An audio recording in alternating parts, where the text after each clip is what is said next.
کہ قرآن و حدیث صرف مدرسہ مسجد کا نام ہے. قرآن و حدیث علوم کا سمندر ہے جو حقیقت میں اس کا وارث ہوتا ہے. اللہ دنیاوی علوم کا بھی اسے بادشاہ بناتا ہے. اعلیٰ حضرت کی ذات میں ہم نے وہ دیکھا ہے. سائنسدانوں کے بھی منہ بند کر دیے.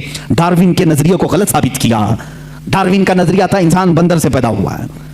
آپ نے پڑھا ہوگا اسکولوں میں. بعد میں یہ نظریہ ختم کیا. اعلیٰ حضرت نے اس کا رد فرمایا, میاں جو جس کی نسل سے ہو وہ اپنی نسل کو بتائے, مگر ہم آدمی ہیں, آدم سے پیدا ہیں, آدم سے پیدا ہے. ظاہر سی بات ہے سائنس کی ان تمام تھیوریز کو رد کرنا اسی کے بس کا کمال ہے جو سائنس سے واقفیت رکھتا ہے.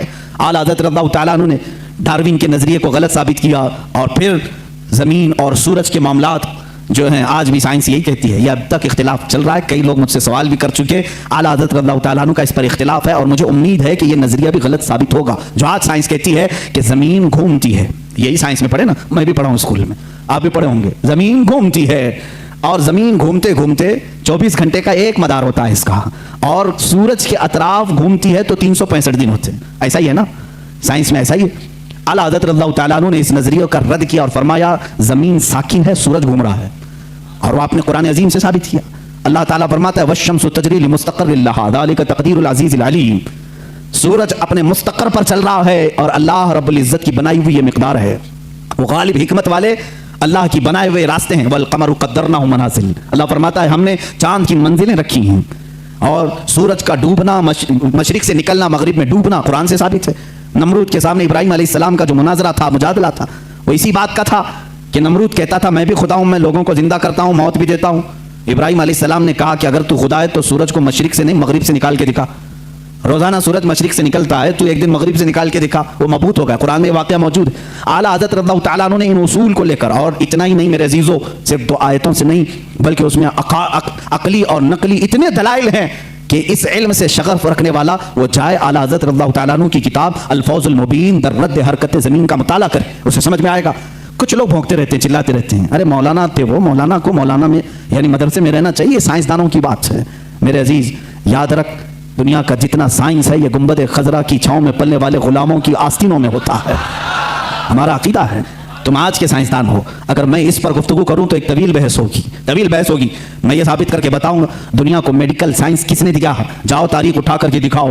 اور الجبرا آج جو پڑھاتے ہو کس کا ہے یہ ایجاد کیا ہوا؟ جابر بن حیان کا الجبرا ہے. کیمسٹری کس نے لائی تھی؟ سب سے پہلے اس کے موجد کون ہے؟ جاؤ ڈھونڈ کر کے لے آؤ. امام رازی کی کتابیں آج بھی کیلیفورنیا یونیورسٹی میں پڑھائی جاتی ہیں. بچوں کے امراض کے متعلق سب سے پہلے لکھی جانے والی کتاب ایک عالم دین کی تھی, امام رازی کی تھی. ابو علی سینا کے لکھے ہوئے علم طب کی کتابیں آج بھی موجود ہیں. یہ وہ غلامان رسول ہیں جو رسول کریم صلی اللہ تعالی علیہ وسلم کے دین سے وابستہ تھے, اور دنیا میں انہوں نے سائنس کا, میڈیکل کا, حساب کا لوہا منوا کر کے رکھا ہے. یہ اور بات ہے کہ ہم قسم پرسی کے عالم میں ہیں آج کے زمانے میں. مولوی حضرات سب چھوڑ کر مسلح پر آ گئے ہیں. اس کی وجہ سے تمہیں شک ہو رہا ہے. انشاءاللہ امید رکھو اللہ رب العزت پھر سے کوئی ایسا مجدد پیدا کرے گا جو تمہیں بتائے گا کہ علم دین ہو یا جس کو تم علم دنیا کہتے ہو, یہ در حقیقت محبت رسول اور میرے آقا صلی اللہ تعالی علیہ وسلم کے غلاموں کو صدقے میں دیا جاتا ہے. یہ اعلیٰ حضرت خود فرماتے ہیں شروع میں مجھے منطق کی کتابوں سے شغف تھا. شرح چقمینی بڑی مشہور کتاب اس زمانے کی, ہم تو پڑھے نہیں میاں.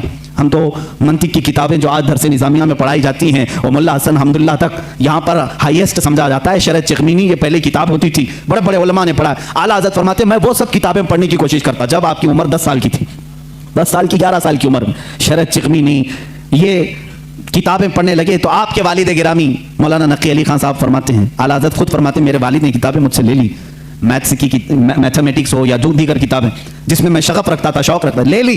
کہا بیٹا احمد رضا اپنی طاقت, اپنی انرجی علم دین رسول یعنی قرآن کی تفسیر اور حدیث رسول میں خرچ کرو, اللہ تعالیٰ ان کے صدقے میں دنیا کے سارے علوم ویسے ہی عطا کر دے گا.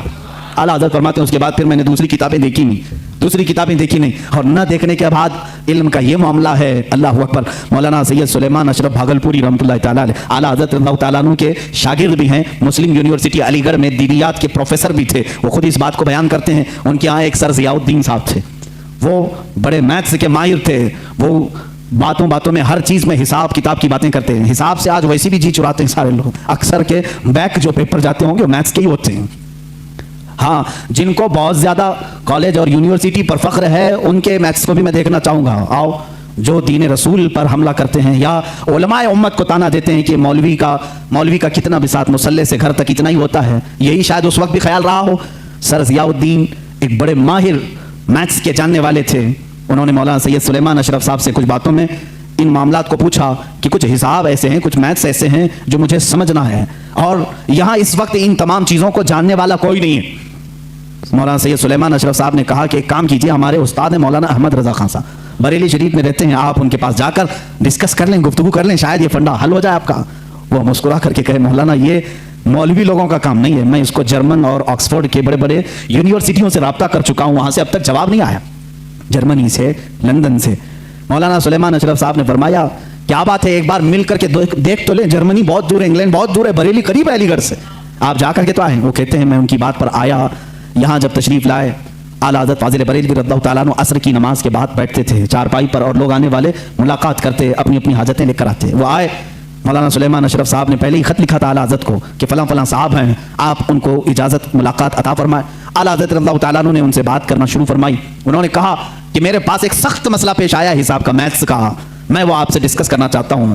اعلیٰ حضرت نے فرمایا کہیے کیا بات ہے. انہوں نے کہا میں چاہتا ہوں کہ آپ آرام سے جب آپ کے پاس وقت ہو تب ڈسکس کریں, یہ عصر مغرب کے بیچ کا چھوٹا سا وقت میرے بڑے مسئلے کے لیے ناکافی ہے. اعلیٰ حضرت نے فرمایا کہہ تو دیں کچھ بات اس کی, کیا ہے مسائل. اعلیٰ حضرت نے جب بات دو بار فرمایا تو سر ضیاء الدین کہتے ہیں, یہ پروفیسر تھے علی گڑھ یونیورسٹی کے, میں نے وہ اپنی ایک قلم اور کاپی میں لکھ کر کے دکھانا شروع کیا کہ یہ مسئلہ ہے, وہ حساب کا, میتھس کا ایک مشکل اور ٹف فنڈا تھا. اعلیٰ حضرت رضی اللہ تعالیٰ مسکرائے اور 4 جملوں میں جواب عنایت فرمایا اور لکھ کر کے فرمایا سر ضیاء الدین کہتے ہیں میں وہ دیکھتا رہ گیا یہاں تک کہ مغرب کی اذان ہو گئی, اعلیٰ حضرت نماز کے لیے چلے بھی گئے اور میں اسی میں الجھ کر کے رہ گیا. مجھے جو برسوں سے معاملہ سمجھ میں نہیں آیا وہ ایک مولانا کے پاس 10 منٹ میں کیسے سمجھ میں آیا. سر ضیاء الدین کہتے ہیں واپس علی گڑھ آ کر کے انہوں نے داڑھی شریف بھی رکھی اور سید سلیمان اشرف صاحب سے کہا مولانا اب تک میں مولویوں کو ہلکا سمجھتا تھا, مگر مولانا احمد رضا خان سے ملنے کے بعد یقین ہو گیا کہ جو عاشق رسول ہوتا ہے اللہ اس کو دینی صدقے میں تمام علوم عطا فرما دیتا ہے. ایسا علم کا بحر بے کرم میں نے کسی کو نہیں دیکھا.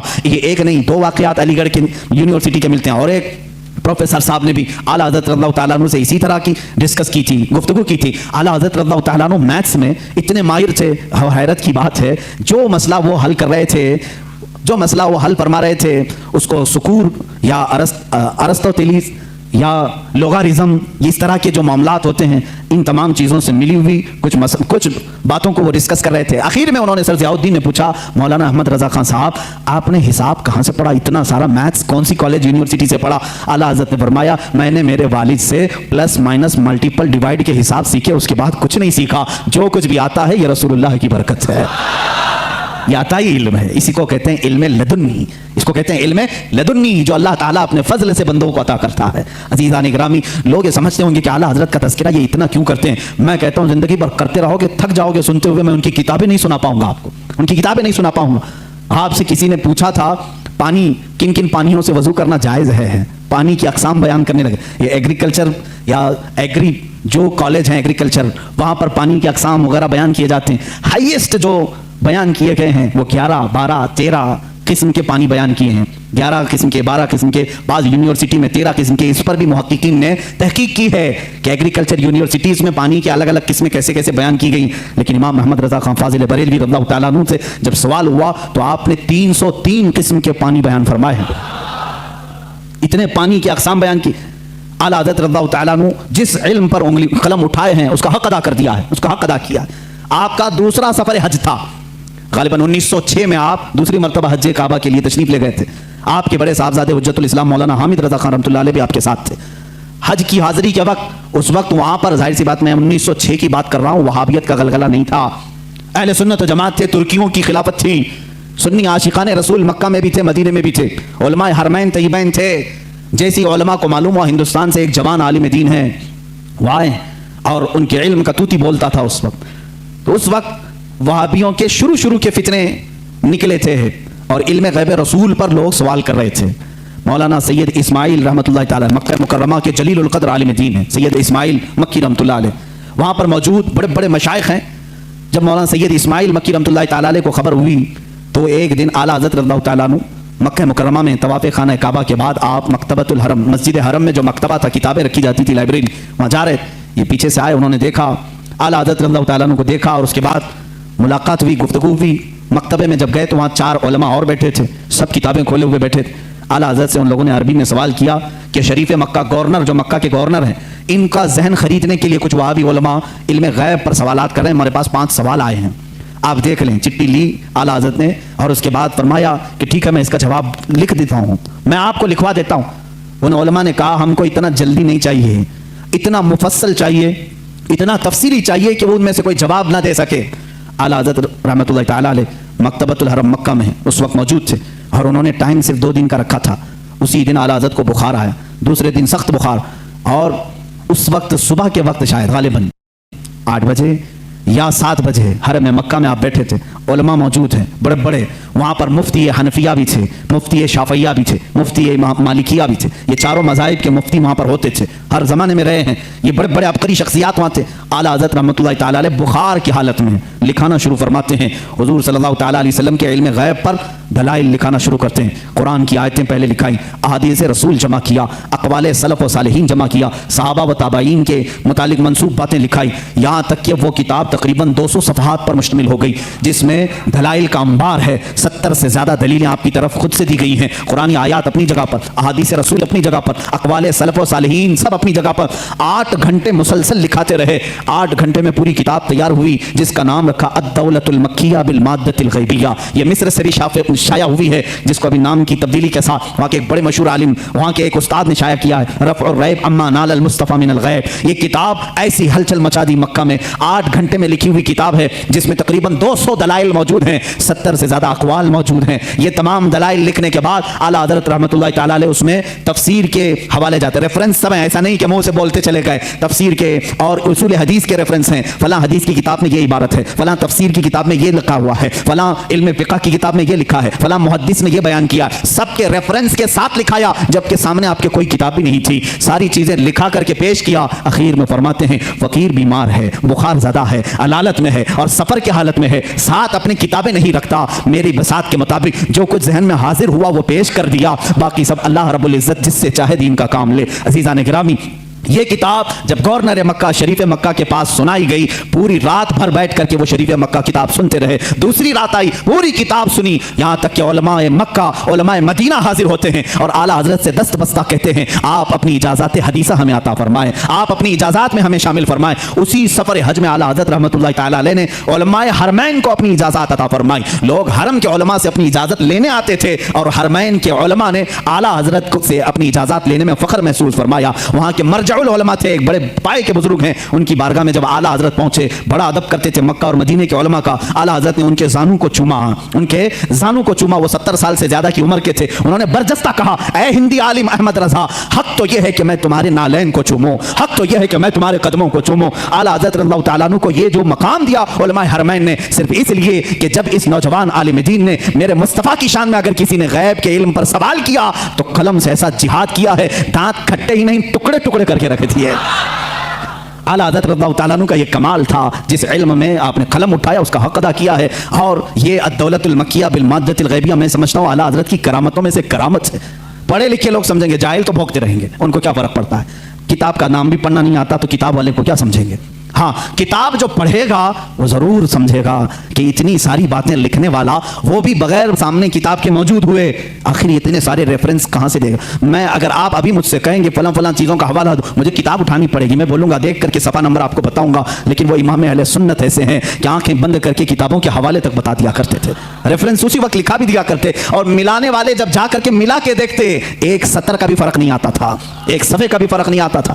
امام اہل سنت فاضل بریلوی رحمۃ اللہ تعالیٰ علیہ جو سب سے زیادہ ان کی کتابیں ہیں وہ رد پر ہیں، اس کی وجہ بھی کیونکہ وہ مجدد اس زمانے کے تھے، انہوں نے نیچریت کا رد کیا، وہابیت کا رد کیا، ندویت کا رد کیا، غیر مقلدیت کا رد کیا، قادیانیت کا رد کیا، رافضیت کا رد کیا۔ یہ وہ سب فرقے تھے جو اس وقت اپنے جراثیم پھیلا رہے تھے اہل سنت و جماعت میں۔ اعلیٰ حضرت امام احمد رضا خان فاضل بریلوی رحمۃ اللہ تعالیٰ علیہ نے ان سب کے رد کے ساتھ ایک حسین چہرہ اسلام کا پیش کیا ہے۔ میرے عزیزو، کیا آپ اس بات پر فخر نہیں کرتے کہ اوروں نے کہا ہوگا محمد عربی صلی اللہ تعالیٰ علیہ وسلم کو پیٹ پیچھے کی خبر نہیں، اوروں نے اگر لکھا ہوگا وہ ہمارے بڑے بھائی کی طرح ہوتے ہیں،